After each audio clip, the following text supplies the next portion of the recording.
Every spring, millions of Americans pull plants out of their gardens and throw them in the trash. They call them weeds. They spray them with chemicals, they curse them, they spend whole weekends trying to get rid of them. And they have absolutely no idea that some of those plants, the ones they're yanking out by the roots, once fed an entire continent for 3,000 years. There's a cuisine that vanished from North America, not because it wasn't good enough, not because nature killed it off. It disappeared because people stopped remembering it existed. And today, we're going to remember. I'm going to show you 13 vegetables that Native Americans grew, harvested, and relied on for thousands of years before Europeans ever set foot on this land. Some of them disappeared so completely that scientists had to dig through ancient trash pits and fossilize soil just to figure out they ever existed. A few of them are sitting in your backyard right now. And at least one of them, I'm not kidding, might be the most important crop on the planet for the next 100 years. Stick with me. Because by the end of this video, the way you look at a weed is never going to be the same. Before we get into the list, I need you to understand something. Because this isn't just a fun history lesson. The stakes here are real. Here's a number that should stop you cold. 75%. That's how much of the world's plant genetic diversity has disappeared since the early 1900s. 3/4. Gone. The United Nations Food and Agriculture Organization confirmed this. We're not talking about a few rare orchids in a rainforest. We're talking about food crops, the stuff that feeds people, vanished in a little over 100 years. Now here's what makes that number even harder to swallow. Up to 3/5 of everything the world eats today, corn, potatoes, squash, beans, tomatoes, all of it came from the Americas. Indigenous people spent thousands of years developing these crops, breeding them, perfecting them. Without their work, Italian food has no tomatoes. Indian cuisine has no chili peppers. Ireland has no potatoes. The entire global food system as we know it is built on a foundation laid by Native American farmers. And yet, somehow, in the middle of all that agricultural brilliance, 13 plants that those same people grew and ate and traded and celebrated. 13 plants that fed cities and nations quietly disappeared from history. Why? That's the question we're going to answer today. And I promise you, the answer is not what you expect. It wasn't a drought. It wasn't a disease. It wasn't bad farming. It was a decision. Actually, it was a series of decisions made by people who arrived on this continent and decided that what was already here didn't matter. But before we get to why they disappeared, let's talk about what they actually were. Because some of these plants are so remarkable that once you hear about them, you're going to be genuinely angry that nobody told you sooner. If you've never been on this channel before, welcome. We talk about plants, gardening, and the stories behind the food we eat. Hit that subscribe button so you don't miss what's coming next, because this series is just getting started. Alright, let's go back about 3,000 years. And let's start with the plants you've almost certainly already met, you just didn't know what they were. Wave 1. The plants you probably pulled out of your garden last summer. Number 1. Goosefoot. You've seen this plant. I guarantee it. It's that bushy green thing with the diamond-shaped, slightly toothed leaves that shows up uninvited in every vegetable bed, every disturbed patch of soil, every crack between your sidewalk and your fence. You probably called it lamb's quarters, or just that annoying weed. You pulled it, you composted it, maybe you sprayed it. Here's what you didn't know. 3,500 years ago, Native Americans, in what is now Kentucky and Illinois, were carefully cultivating goosefoot as one of their most important food crops. Archaeologists found its seeds in ancient storage pits, in cooking hearths, in earth ovens. They even found it in fossilized human waste, which sounds unpleasant, but scientifically speaking means people were eating massive amounts of it. Goosefoot produces small black seeds that look and cook almost exactly like quinoa. Because goosefoot and quinoa are close relatives, and its young leaves, you cook them like spinach. They're mild, nutritious, and honestly pretty good. Researchers at Cornell University grew goosefoot alongside another lost crop called erect knotweed, and the yield they got was higher than the global average for quinoa. Higher than quinoa. The superfood people pay $8 a bag for at Whole Foods. That's goosefoot, the weed in your yard. Number 2, erect knotweed. Now, I want to be very clear here, because this causes a lot of confusion. Erect knotweed. Polygonum erectum is not the same thing as Japanese knotweed, the invasive nightmare that's destroying riverbanks across Europe and North America right now. Completely different plant, native to North America, grows in moist, low-lying areas near rivers and streams. It was cultivated as early as 1,000 years before Christ. It produces small, bean-like seeds that are dense with starch. Native Americans used it for food, for medicine, for dye. Today, it's so rare that one archaeobotanist at Cornell has spent years searching for it across the southern United States and Ohio, hiking through hot, bug-infested flood zones to find specimens. She calls her project the Survey for Lost Crops. Her team consists of, quote, herself and whoever she can drag along. The plant is still out there, but nobody's growing it. Nobody's eating it. It went from being a staple crop of entire civilizations to being something only a handful of scientists even know exists. Number 3, marsh elder, also called sumpweed. This one is genuinely heartbreaking because the domesticated form of marsh elder, the version that Native Americans bred and cultivated over generations, is now considered extinct. Not endangered, extinct. The wild cousins still grow across the continent, but the cultivated crop is gone. The seeds found at archaeological sites in Illinois date back to 1,800 BCE. It was one of the first 4 plants ever domesticated in eastern North America, and it simply ceased to exist. Numbers 4 and 5, maygrass and little barley. These are both native grasses that produced edible seeds, seeds that could be ground into flour, baked into bread, mixed with other grains. Together with goosefoot and knotweed, they formed the backbone of an entire flour-based food tradition that predated corn's arrival in eastern North America by thousands of years. Think about that for a second. There was a whole baking culture here, a bread-making tradition, using entirely local grains that is now so thoroughly gone that most food historians don't even include it in their books. Quick pause, if this is blowing your mind the same way it blew mine when I first started digging into this stuff, drop a comment below. Just type weed if you've ever pulled goosefoot out of your garden without knowing what it was. I'm genuinely curious how many of us have done that. Now we move into wave 2. And I'll be honest with you, this is the part of the video I've been thinking about for weeks, because these aren't just plants. These are stories about survival. Number 6, tepary bean. The tepary bean is native to the Sonoran Desert, the region that spans the southwestern United States and northwestern Mexico.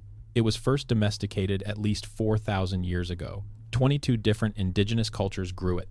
And when you hear what it can do, you're going to understand why. Tepary beans can grow in temperatures that exceed 125 degrees Fahrenheit. They flower and produce pods in conditions where other beans simply die. They require 1/5 of the water needed to grow standard kidney or pinto beans, 1/5. And in terms of nutrition, they contain more protein and more iron than kidney beans, navy beans, or pinto beans. In one Tohono O'odham story, the trickster coyote flings white tepary beans into the sky to create the Milky Way. That's how central this plant was to the culture it was woven into the cosmos. But here's the story that gets me every single time. In 1864, the United States government forced thousands of Navajo people off their land in what became known as the Long Walk, a brutal 300-mile forced march through winter terrain. People died, families were destroyed, an entire way of life was shattered. And in the middle of that horror, Navajo seed savers hid tepary beans in their clothing. They carried them through the march, because they understood something that the soldiers forcing them at gunpoint did not, that as long as you have the seed, you have the future. That's what a tepary bean is. That's the weight of what we're talking about when we talk about these forgotten crops. By the way, if you want to see these plants actually growing, if you want to know where to find seeds and how to grow some of these yourself, hit subscribe. I'm planning a follow-up video on exactly that. You don't want to miss it. Number 7, blue camas. Every spring, meadows across the Pacific Northwest and down through parts of California, Utah, and the Rocky Mountains turned brilliant blue, a carpet of small, vivid flowers stretching across the landscape. And beneath every one of those flowers, a starchy bulb that was one of the most important foods in the entire region. Blue camas was not just eaten, it was managed. Native women, because it was primarily women who did this work, used digging sticks to carefully harvest the bulbs, taking only the larger ones and leaving the smaller ones to grow for the following season. That's sustainable agriculture. That's crop management. That's the same principle modern farmers use when they rotate fields and let them rest. Here's the thing about camas that I find genuinely fascinating, and this is coming from someone who spent a lot of time studying traditional food plants. You cannot just eat the raw bulb. You have to slow cook it for many hours, sometimes days, in an underground earth oven lined with hot stones. That long, slow heat converts the inulin in the bulb into natural sugars. The result is something dark, sweet, almost like a date or a fig in flavor. Not what you'd expect from what looks like a small, unremarkable root vegetable. One critical warning. Death camas, a poisonous plant, often grows in exactly the same meadows as blue camas. They look similar. Harvesting required real expertise. Knowledge passed from mothers to daughters over generations. When that chain of knowledge broke, the food did too.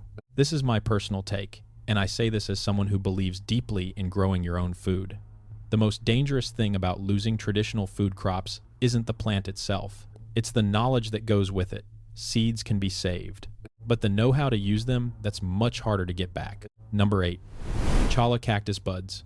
This one sounds unusual, I know, but hear me out. The cholla cactus grows across the Sonoran Desert, and in early spring, before the flowers open, it produces clusters of small, tender buds. The Tohono O'odham people have harvested these buds for centuries, and cholla harvest season was historically a time of celebration and community. Once you remove the spines and cook them, the buds taste like a cross between asparagus, green beans, and artichoke, with a slightly lemony edge. And nutritionally, a 4-ounce serving of cholla buds gives you as much calcium as a full glass of milk. That's not a typo. Calcium equivalent to dairy from a desert cactus. During times when other food sources were scarce, this was an irreplaceable nutritional resource. Today, the knowledge of how to harvest and prepare cholla buds is disappearing. The communities that kept that knowledge are smaller. The harvest seasons that once brought people together now barely happen. It's not dramatic. It's just quietly fading out. Number 9. American groundnut, also called hopness or potato bean Apios americana. This is a perennial climbing vine with small, knobby, starchy tubers that grow underground in chains. Its native range covers almost the entire eastern half of North America, from Miami to eastern Canada and west past the Mississippi River. Indigenous communities didn't just eat groundnuts. They traded them.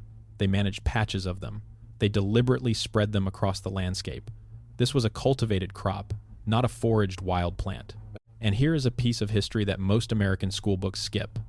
When the Pilgrims arrived at Plymouth and faced their first brutal winter, it was the groundnut, along with knowledge shared by the Wampanoag, that helped keep them alive. The settlers ate groundnuts through that winter. Then, as soon as European agriculture got established, they forgot about it entirely. We survived on it, then we abandoned it, and we never looked back. Wave 3. And here's where the tone shifts. Because these 4 aren't just history. They're coming back, and I think that's one of the most quietly exciting things happening in food right now. Number 10. Sunchoke. You might actually know this one, because sunchokes, also called Jerusalem artichokes, have been slowly creeping back into farmers' markets and restaurant menus for the past decade or so. They look like knobby ginger root. They taste earthy and slightly nutty, somewhere between a potato and a water chestnut. They're incredibly easy to grow, almost too easy, actually. Once you plant them, they spread aggressively, so give them a dedicated spot. Here's what most people don't know. Sunchoke is not from Jerusalem. It has nothing to do with the Middle East.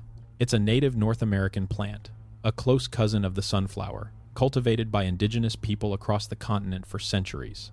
Somewhere along the way, Europeans got confused about the name, and Jerusalem artichoke stuck, which is one of the more historically ironic plant names in existence.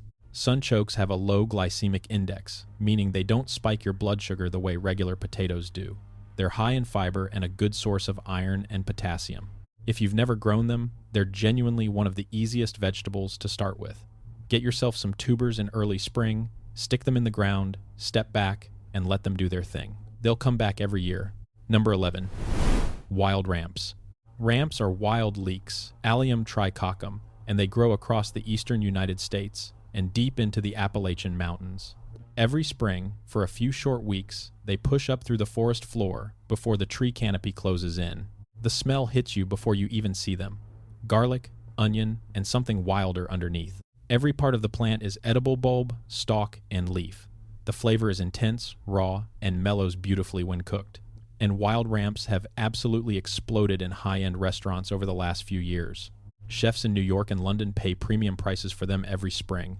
But here's the thing I want people to understand. This is not a new ingredient. Cherokee people, Algonquian people, tribes across the Appalachians were cooking with ramps for thousands of years before any chef discovered them. It's not a trend. It's a return. Quick one. Drop a comment and tell me, have you ever eaten ramps? Yes or no? I want to see the breakdown. Number 12. Candy roaster squash. The candy roaster was bred by the Cherokee people of the southern Appalachians. It's a large, smooth-skinned winter squash, banana-shaped, usually pale orange or pink, that can weigh anywhere from 10 to 40 pounds. And the flavor when you roast it is extraordinary. Sweet, dense, almost caramelized. It stores well through winter, it's frost-tolerant, it nearly disappeared completely. For decades, it survived only in the seed collections of a handful of Cherokee families and a few heirloom seed organizations. Today, it's slowly coming back, and I think that's genuinely worth celebrating. Number 13. Amaranth. Amaranth was a staple of the Aztec Empire. It's been cultivated for more than 6,000 years. It's naturally gluten-free, packed with protein, and the seeds can be popped like tiny corn kernels or ground into flour. The leaves can be cooked like spinach. And here's the darkest footnote on this entire list. Spanish colonizers actually banned the growing of amaranth in the 16th century. Not because it was poisonous, not because it was invasive, because it was central to indigenous religious ceremonies, and destroying the food was a way of destroying the culture. That's not an agricultural story. That's something else entirely. So, why did they disappear? I told you at the beginning that the answer wasn't what you'd expect, and here it is. The first reason is land. When Native Americans were forced off their territories through violence, through broken treaties, through government policy, they left behind their farms, their seed caches, their cultivated fields. The crops didn't move with them because they couldn't. You can hide tepary beans in your coat. You can't carry a cultivated camas meadow. The second reason is the industrialization of agriculture. Over the 20th century, global farming consolidated around a tiny number of crops. Today, just 3 plants, wheat, rice, and corn, provide more than 50% of all human calories on Earth. 3 plants, out of hundreds of thousands of species. Anything that couldn't scale to factory farm level was simply dropped. It didn't matter how nutritious it was. It didn't matter how drought-resistant it was. If it couldn't be planted by machine, harvested by machine, and shipped around the world without going bad, it was out. Goosefoot, erect knotweed, little barley, maygrass, none of them fit that model, so none of them survived the transition. And the third reason, and this one still floors me, is pure politics. Amaranth wasn't lost because it failed as a crop. It was actively suppressed, banned by colonial authorities who saw it as a threat to cultural control. A plant, banned. Because food is never just food. Food is identity. Food is memory. Food is power. And sometimes, people with power understand that better than the rest of us do. The researchers who study these plants, and there's a small, dedicated group of them at places like Cornell University, have started pushing back against the word lost. They prefer a different word, sleeping. These crops are not gone. Their wild relatives still exist. Their seeds can still germinate. The knowledge to grow and eat them, while fragmented, hasn't completely vanished. With the right combination of will, land access, and people who care, this system could be woken up. Here's why this matters right now, not in a historical sense. Right now, in 2024, as you're watching this, the world is getting hotter. Droughts are getting longer. The regions that grow most of the world's food are under serious stress. And the crops that dominate global agriculture, the wheat, the corn, the soybeans, were bred for a stable climate. A climate we no longer have. Tepary beans can survive 125-degree heat. They produce a full harvest on monsoon rainfall alone. They've been doing it in the Sonoran Desert for 4,000 years. No irrigation, no chemical inputs, no special equipment. Amaranth grows in poor soil, in drought conditions, in heat that would kill most other grain crops. And it's gluten-free and protein-dense. If you're building a food system for a warming world, amaranth should be near the top of the list. The 2022 U.S. Census of Agriculture found that while American producers overall grew their agricultural economic impact by 40% between 2017 and 2022, American Indian and Alaska Native producers grew theirs by 75%. Indigenous farmers are leading the way. They're doing the work, and the crops they're bringing back are precisely the ones this list is about. A researcher at Cornell put it simply, these aren't lost crops, they're sleeping crops, and the alarm is starting to go off. Now here's my honest recommendation, and I say this to everyone watching who has any interest in gardening or growing their own food. This year, grow something from this list, just one thing. Sunchokes are the easiest starting point, nearly impossible to fail with. Amaranth is a close second, and it's beautiful in the garden. Ramps if you have a shaded, moist area. Tepary beans if you're in the southwest or anywhere hot and dry. You don't have to save the world, but you can plant one seed that connects you to 10,000 years of agricultural history, and that's not nothing. If this is something you want more of, growing guides, seed sources, deeper dives into specific plants, let me know in the comments. I read every single one. And if you found this video valuable, please share it with one person who you think would care. That's the best way to help this channel grow. We started this video with a simple image, someone pulling a plant out of the ground and throwing it away. But I want to end with a different image. A woman in the Pacific Northwest, kneeling in a meadow of blue flowers, digging carefully with a stick, choosing which bulbs to take and which to leave, working so that the same meadow will be just as full next spring, doing what her mother taught her and her mother's mother before that, stretching back 1,000 years. That knowledge was the real crop, not just the plant, the understanding of it, the relationship with it, the care. We lost most of that, but we haven't lost all of it. And the fact that scientists are now out in the field, hiking through flood zones and desert heat to find these plants and grow them again, that tells me something. People remember, even when the record says they forgot. Next time you're out in the yard and you see something growing where you didn't plant it, look a little closer. It might just be a weed, or it might be something that fed a civilization, waiting to be recognized again. If you made it to the end of this video, thank you, genuinely. Subscribe if you haven't, and hit the bell so you get the next one. I'll see you there.